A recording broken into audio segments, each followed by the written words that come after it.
పోయిన 5 ఏళ్లు నీటిపారుదల శాఖ మంత్రులు ఏం చేశారయ్యా? మొదటి 2.5 ఏళ్లు బాహుబలి దున్నపోతుల అనిల్ కుమార్ యాదవ్ కనిపించిన భూమినల్లా కబ్జాలు చేసేశాడు.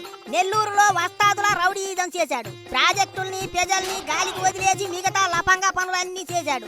ఆ తర్వాత వచ్చిన కోతల రాయుడు అంబటి ఏం చేశాడయ్యా అంటే సత్తెనపల్లి సెంటర్ లో స్టెప్పులు, గొట్టాల ముందు బూతులు, ఫోన్లో రాసలీలలు. జలగన్న ఆయాంలో నీటిపారుదల శాఖ మంత్రుల పనితీరు అట్టా ఉండేది. పేరుకే నీటిపారుదల శాఖ మంత్రులు. నా పోలవరం అంటే తెలీదు, నా గుండ్లకమ్మ అంటే తెలీదు. కానీ ఇప్పుడు కూటమి సర్కారులో నీటిపారుదల శాఖ మంత్రిని చూసారా? నిమ్మల రామనాయుడు. ఆయన నీటిపారుదల శాఖకు అసలైన మంత్రి అంటే బంగారం లాంటి మనిషి. కాదని ఎవడంటాడు చెప్పండి? బుడమేరుకు గండ్లు పడ్డాయంటే 3 పగళ్ళు 3 రేత్రులు ఆ గండ్లు పూడిచేదాకా కదలనంటూ ఆ కట్ట మీద కూకున్నాడు. ఓ దిక్కు ఓరున వర్షం పడుతున్నా, మనుషులే కొట్టుకుపోయేంత గాలి వచ్చినా అక్కడే తిండి అక్కడే నిద్ర. వారిని అంబటే అనిల్ కుమార్ నిమ్మలను చూసి నేర్చుకోండి. మంత్రి అంటే ఎట్టా ఉండాలనో, నాయకుడు అంటే ఎట్టా ఉండాలనో అనుకుంటున్నారు ఇప్పుడు జనం.